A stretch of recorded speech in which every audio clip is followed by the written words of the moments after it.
Good morning. I would like to take this opportunity as Colleen Clark, the CEO of the Greater Langley Chamber of Commerce, to thank our good friend Greg Wilson, the Government Relations Director of BC for the Retail Council of Canada, for coming out today virtually and joining us to give sort of an update on how the Retail Council has been working through the pandemic and what we can, what they can do to help business in our community.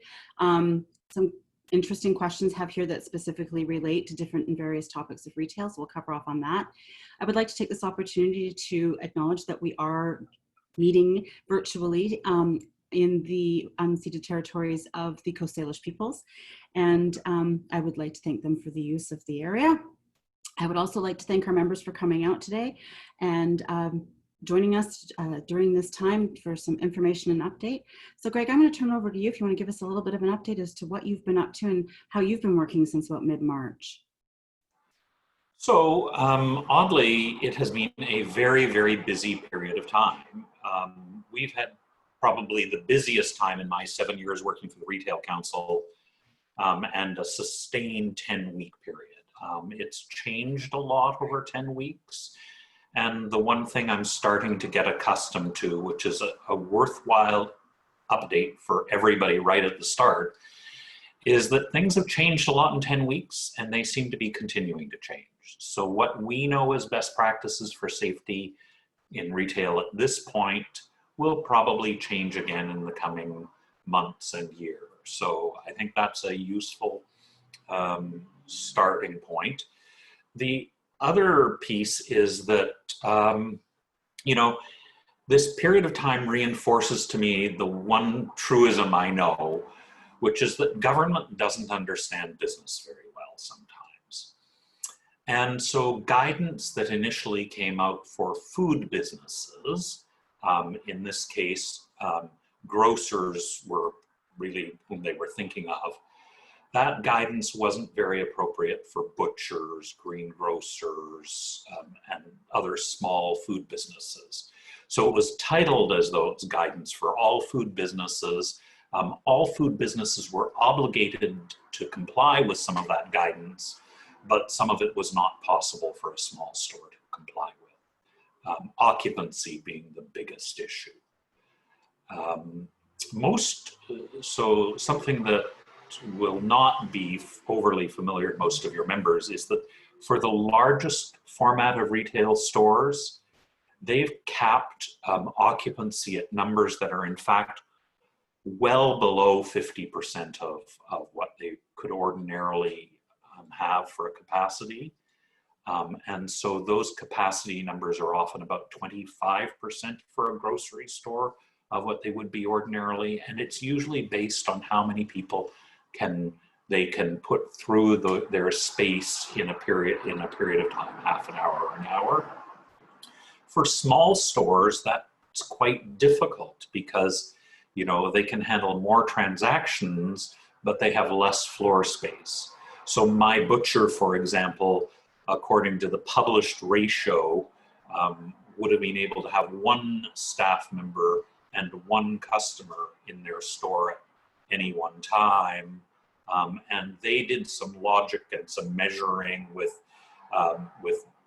tape and marked out some tape things to provide actually 3 customers the ability to be in store at one point.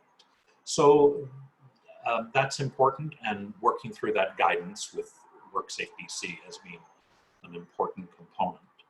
So I don't want to take too much time on the introduction. We're going to keep working on smoothing some of the WorkSafe stuff out, certainly the health requirements, but I have a good list of questions that you send me, Colleen, and I'm happy to sort of delve into them in whatever order you want.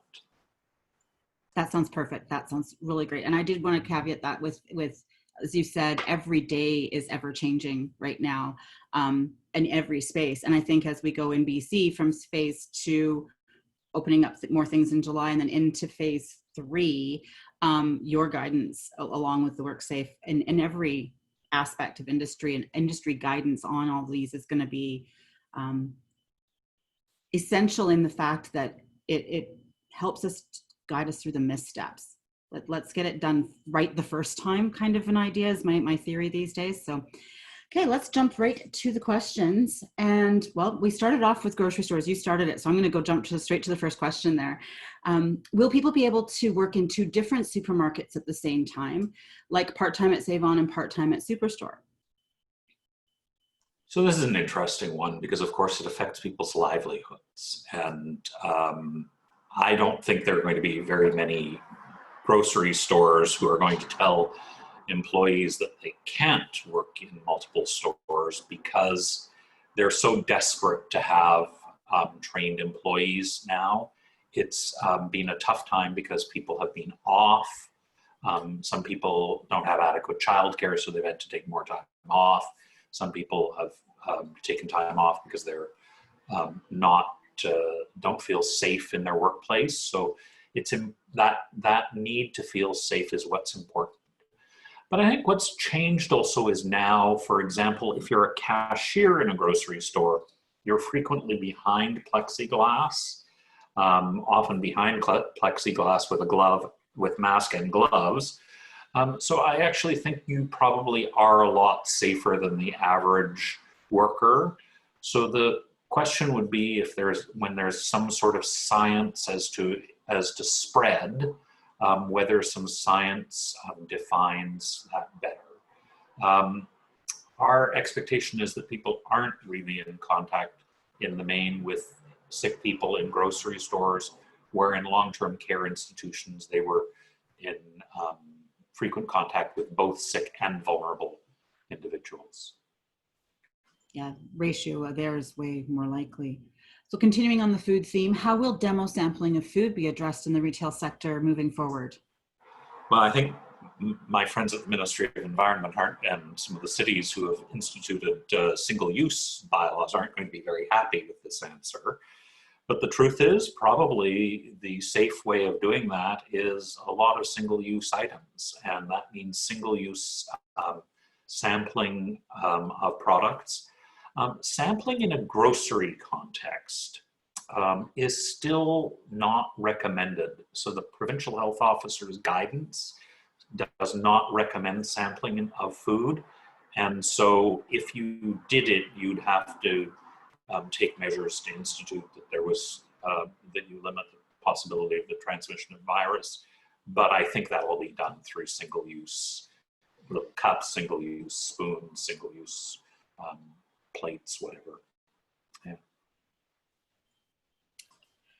So what should clothing stores be doing about people trying on clothes at the time? And what are a lot of them doing? I know there's different options. I have to admit, I popped out over the weekend and went out and did a little retail therapy. So, but carefully, but there's different options everywhere. And what are you seeing out there? Well, it's interesting that I've actually visited more apparel stores than I've actually had time to shop in. Some of that is because, frankly, the ones that were asking the questions tended to focus on women's apparel at first. So that's who asked, and so that's who I went and saw. But so far, there are sort of three streams of trends.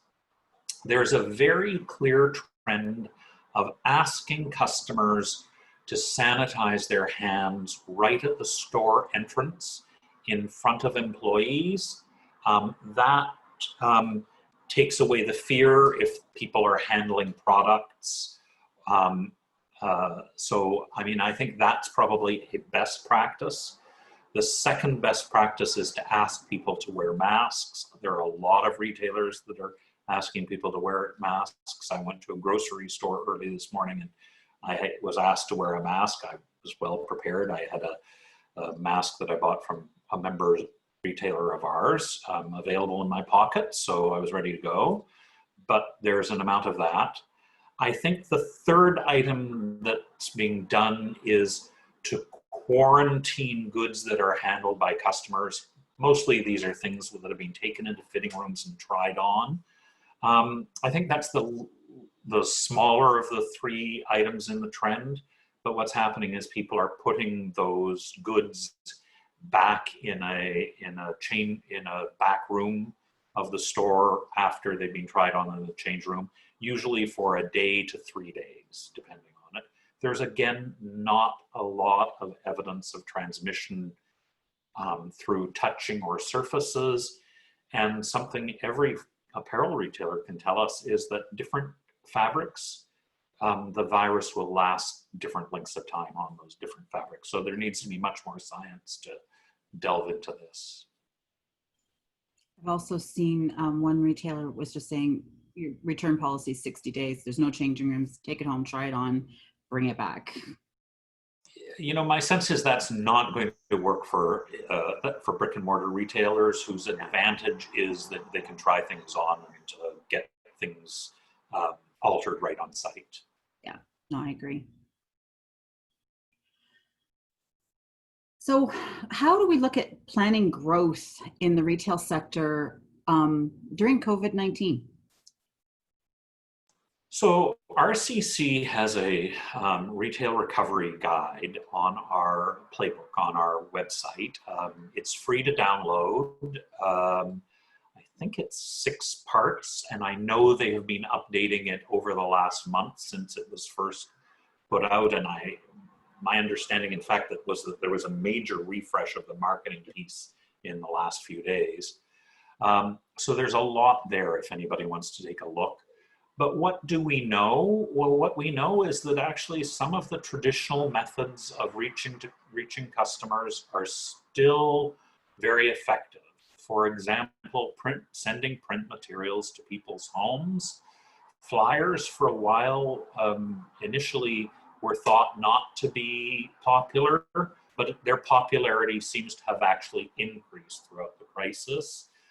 So I think we'll see that. You're also seeing a very marked trend to changing the composition of what is in the mix within a store, which is to say obviously you have a lot of new players selling masks, but you've also had some people who've moved into, who are selling more cleaning products and more sort of non-durable goods, so that you have retailers who are not in the grocery or general merchandise sphere who appear to be moving more in that direction.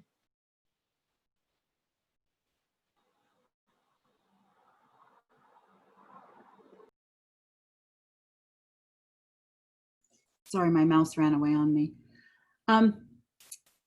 So let's talk about the CECRA for a second. So for anybody, I'm going to mess it up because my acronyms are a mess these days.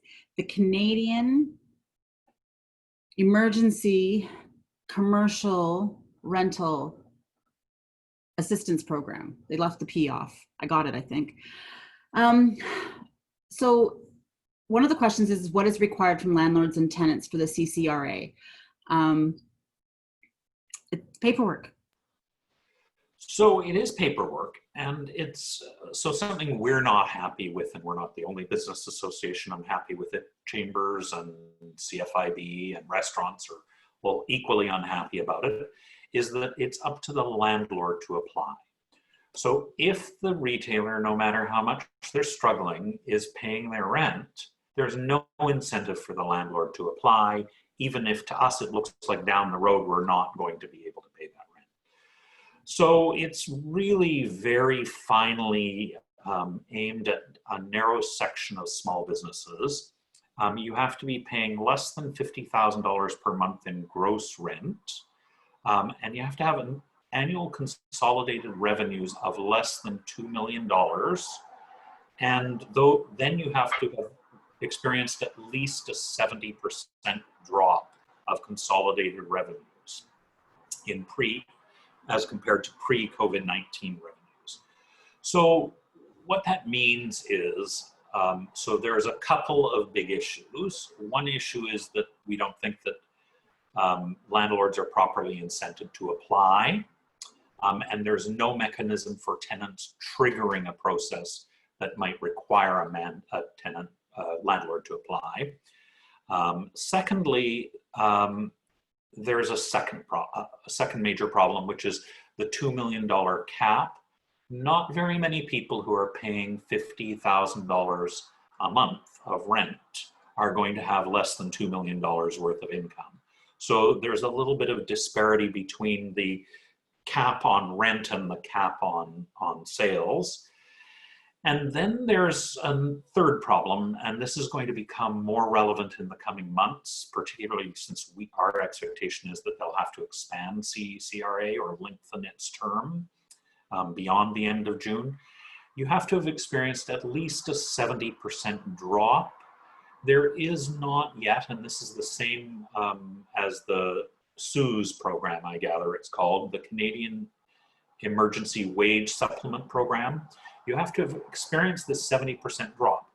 So what happens as your sales and revenues start increasing so that you are, say, experiencing a 60% drop and a 50% drop? In our view, there needs to be a bit of a ramp up so that you have a way out of this. Otherwise, you're incenting people to keep their sales below 70% or with that 70% reduction. So we have concerns. They're probably shared by governments for the most part, so we'll see about tweaking. They're certainly tweaking the emergency wage subsidy program this week. I think the Prime Minister said they'd be making an announcement by the 6th, so that would indicate sometime this week. It wasn't this morning. Yeah, so the next question was, what if as a tenant I can't afford to pay my 25% of the rent under the CCRA? And I think that's part of the concern of the landlords and that's one thing we've talked about in Chamber Network recently is the landlord's not the bad guy here either. The program itself, as you mentioned, it needs to be tweaked. And in all actuality, it's got some major flaws. And number one is putting the onus on the landlords. Yeah, I mean, it's disappointing that there isn't some sort of method for the renter, for the tenant to apply that obligates a response on the part of the landlord. I mean, a lot of landlords are small businesses too. I don't want to be harsh to landlords. A lot of them are working with their tenants, not all, but a lot of them. And there are so many different landlords that it's hard to create any sort of common categories. But over the long term, our interest, certainly local chambers' interests and our interest as a representative of the broader retail industry, is that we're going to have main streets and malls with a lot of vacant shops. And we have to find a way to protect those tenants, protect those jobs, and keep those streets looking lively, or our communities will suffer as well. I completely agree. So as a retailer, what can I do as a retailer to create the safest possible COVID-19 work environment for my employees? What safety measures must I or should I put in place for my employees? So this is a fun question because there's a lot here and I don't really know kind of where to go. There are two basic requirements. There's a requirement that you have a WorkSafe COVID-19 safety plan in British Columbia. Every business has to have one. And then part of that requirement is that you have to post that publicly in the store or on the website. Some larger businesses will have workplace COVID-19 safety plans that are as big as a binder or certainly many pages. So the Provincial Health Officer's Office told us that you can meet that requirement by posting a summary, as long as you have the full plan available somewhere in the workplace should a WorkSafe or public health inspector come. So that's the first requirement. The second requirement is that you do everything you can to maintain a 2-meter physical distance between all people, which is to say all customers and all employees in your workplace. And here is now where the whole big, huge amount of optional comes in. So how you do that through physical changes to your workspace or store and administrative measures you make. So physical changes might be rearranging aisles, putting the plexiglass barriers at the points of sale, things like that. Those might be your physical measures. Some of the administrative measures might be asking people to wash their hands on their way in the store or sanitize their hands wearing masks. Another frequent one is using tape or directional signs in aisles, at points of sale and outside doors where customers are waiting to indicate the 2-meter distance. That all seems to be settling in. I confess to having argued with WorkSafe a bit about this at the beginning. They said, oh, we need standard signs and standard stickers and markings. And I went, well, that's going to look a little boring.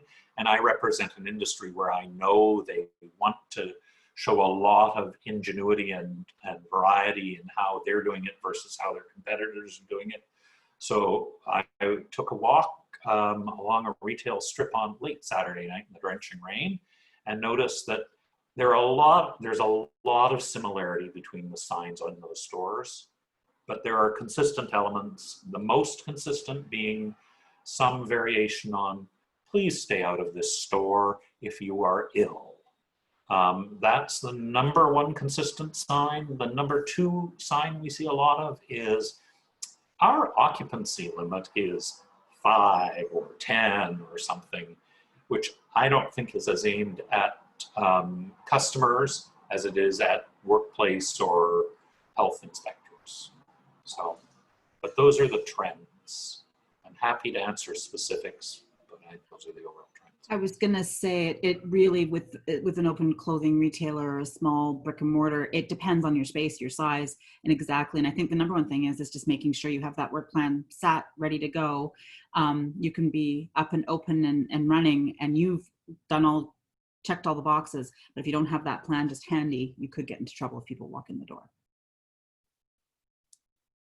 One of the most innovative suggestions I've seen, and it's a member of the Whistler Chamber who did it, was an outdoor store, an outdoor sporting goods store in Whistler, who's created a video.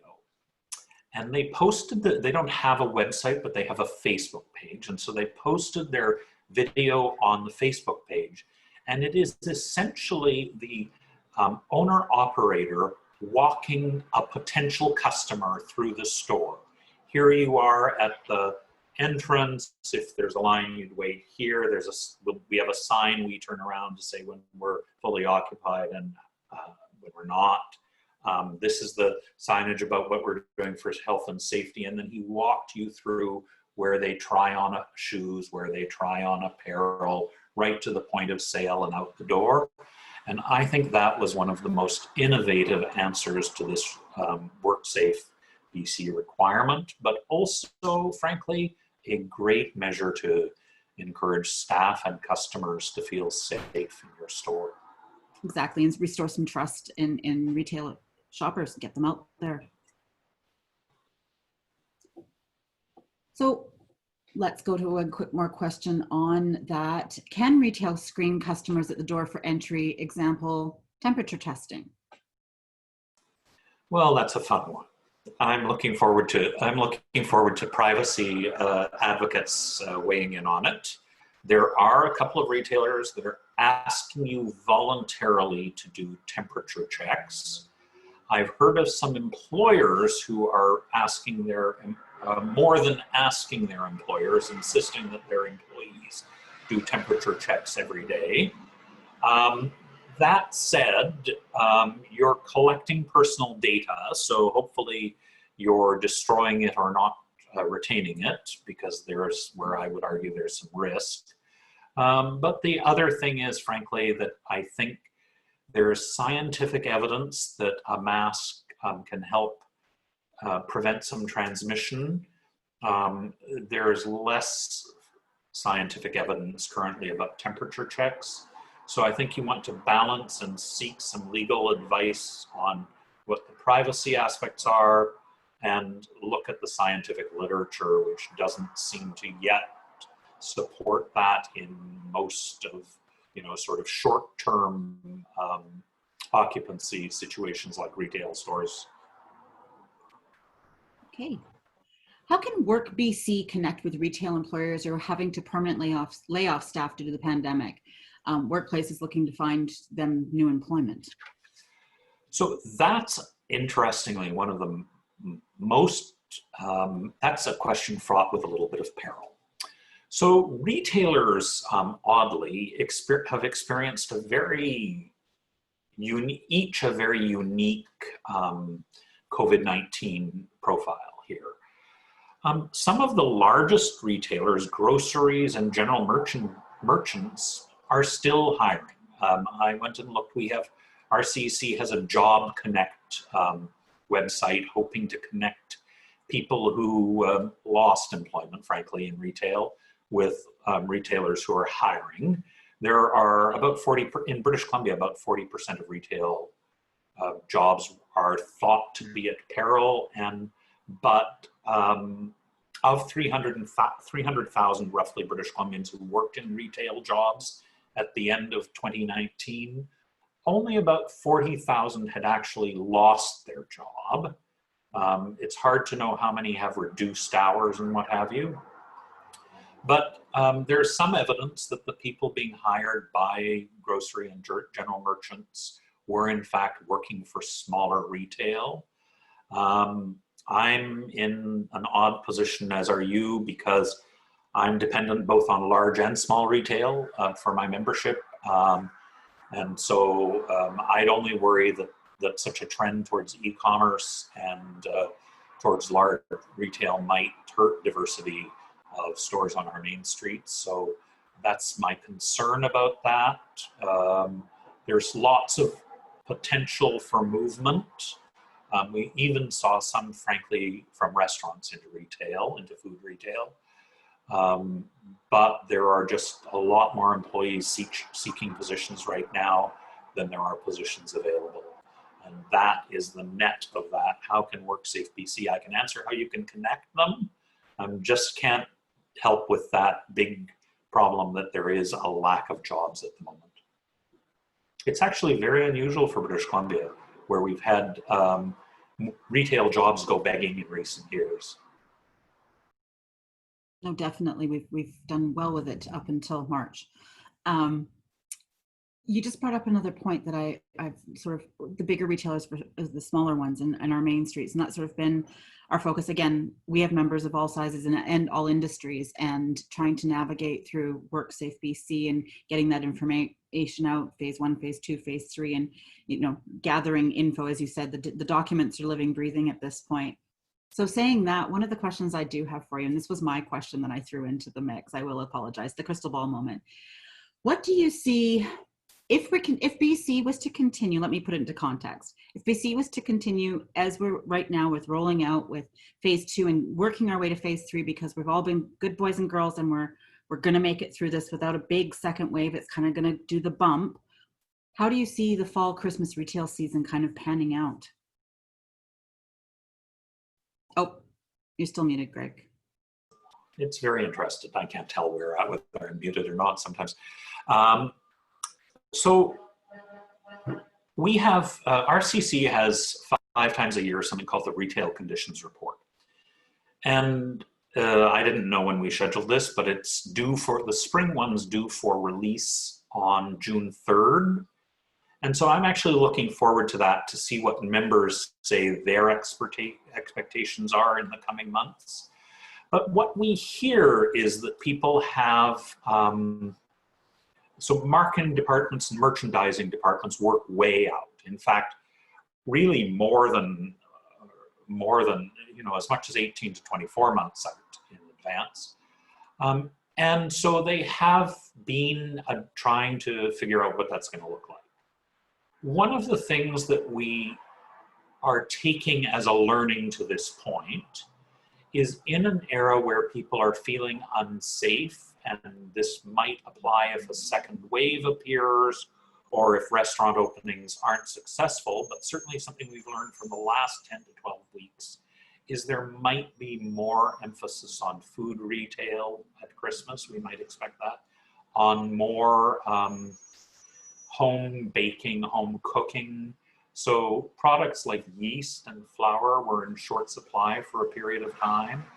I think there's some possibility that that may be a more sustained trend, at least until there's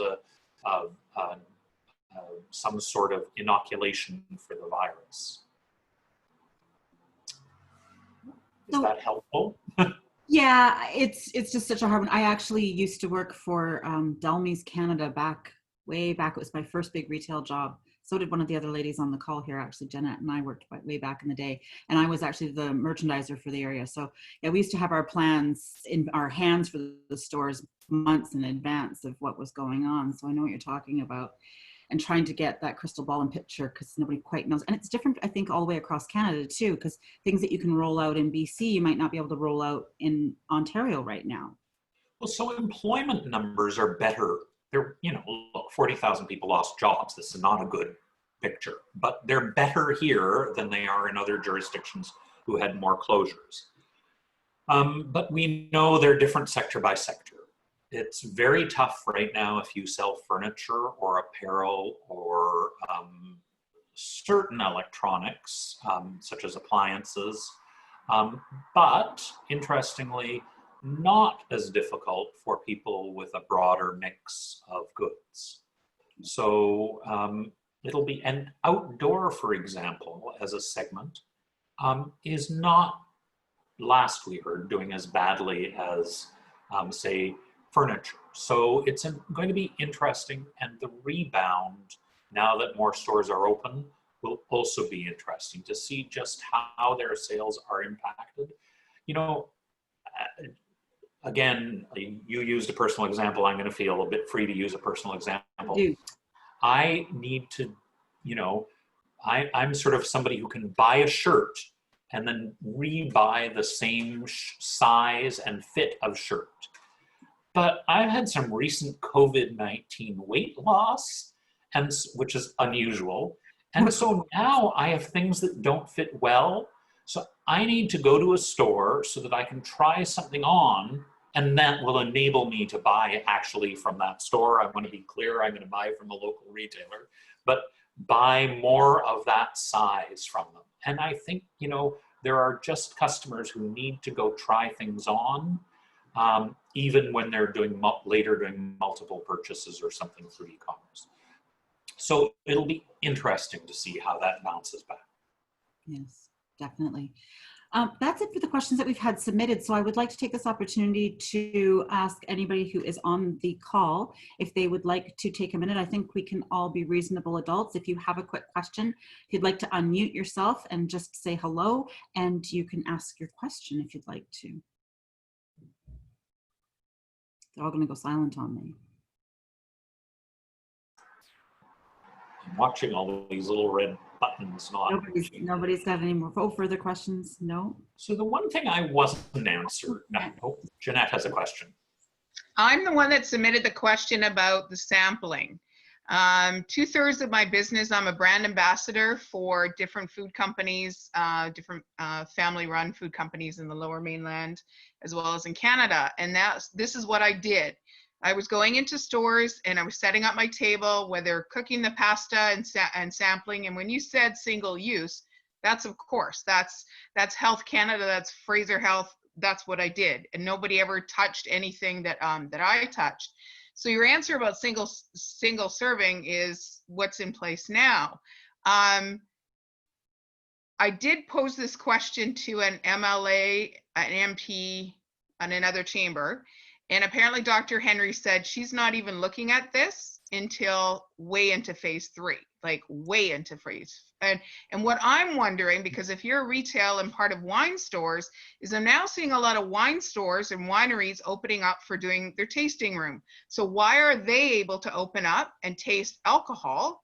And I'm not allowed to go back into grocery stores. And I understand I can do a 6-foot table, because trust me, I can make that bond and that connection, that wineries and stuff like that are allowed to open up their tasting rooms, and I'm not allowed to start going into the stores and sampling. And I understand that the atmosphere isn't the greatest at all times in grocery stores, and that can make my psyche go crazy. But this is a job, and these are companies that are out there that do this for a living, and these people are sitting at home on their hands. So I think it's something that needs to be taken to whether you take it to the powers that be, is to understand what is the systematic checklist, because you go into WCB and there's tons of checklists about what you have to have done in order for you to open up your doors and stuff like that. This is something that is a whole area that needs to be discussed. So WorkSafe, I don't think has any guidance on this question. The provincial health officer does through her BC Centre for Disease Control advice. But it is guidance. These are recommendations only. They do apply to all food businesses, so that would include beverages. But it's guidance. So I'm not trying to use Dr. Henry's words against her, but what she has said is that our job is to keep all people safe, and that the number one thing to do is to ensure 2-meter physical distance. So to me, as long as you're able to keep 2-meter physical distance, and I recognize that food stores and grocery stores sometimes have removed displays because of a desire to keep things apart, I don't frankly see how you can't do that safely. I think you can do it safely. I think that's why wineries have probably concluded they can do that safely. And Jeanette, I think that it is frankly an issue of a lot of single-use products and ensuring that you don't have anything that's within 6 meters of a customer breathing on it as you're preparing. And it's interesting because it came back that farmers markets and in-store demos, you're not allowed to food sample. And it's like, okay, but I have heard people that have gone out and taken pictures. They've been at the farmers market and they are, and it's a little sketchy. And I understand in a grocery store atmosphere, but I also have small independent companies that I work with, small grocery stores like Ralph's and like, out in Nature's Pickings, that there is that possibility. So I think it's a conversation that needs to happen. Yes, Colleen, you had your hand up. I was just going to say my interjection might be too, if the grocer is willing to take on the risk of having food samples on, because there is a risk and there might be an insurance portion to some of this moving forward. So grocers were permitted to open up food service when restaurants were permitted to open up food service. So I have a number of, in fact, a fairly large number of our grocers who have coffee and other food service in store that are now setting tables outside on the sidewalk where customers, 2 meters apart at all instances, where customers can consume those things bought in store. It's not yet in store, it's entirely out on the sidewalk outside the store. But that is serving food and that is now permitted. So I don't see the BC CDC guidance on food service, and it does apply to beverages as well, is still there. Is there a link somewhere that I can go read that? I can actually, if you'd like, I'll send you the link. Yeah, I'll drop my information into the chat, Okay. my email address, and I would greatly appreciate it, because this will help a lot of people and do the same kind of thing that I do as well. I have to confess, I did see a grocery store with a table out front providing vegetables samples on the weekend. So they were not charging for those samples. They were free. Here, try local berries. So that was sampling. I don't know. I presume they decided that was safe.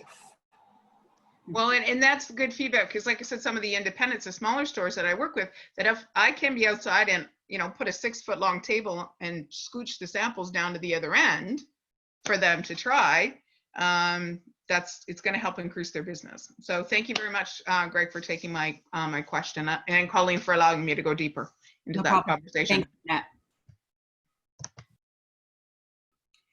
Anybody else? Oh, I see a couple of mentions in the chat box. Okay, she's dropped her information in there for you. Perfect.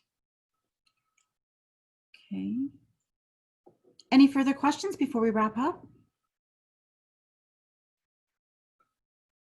Well, Greg, again, thank you very much for taking the time and coming out, and definitely watch your inbox, because I'm sure we'll be touching base with you in a few months as we look at opening up more goods and services and operations throughout the province, and sort of get an idea of where we're at.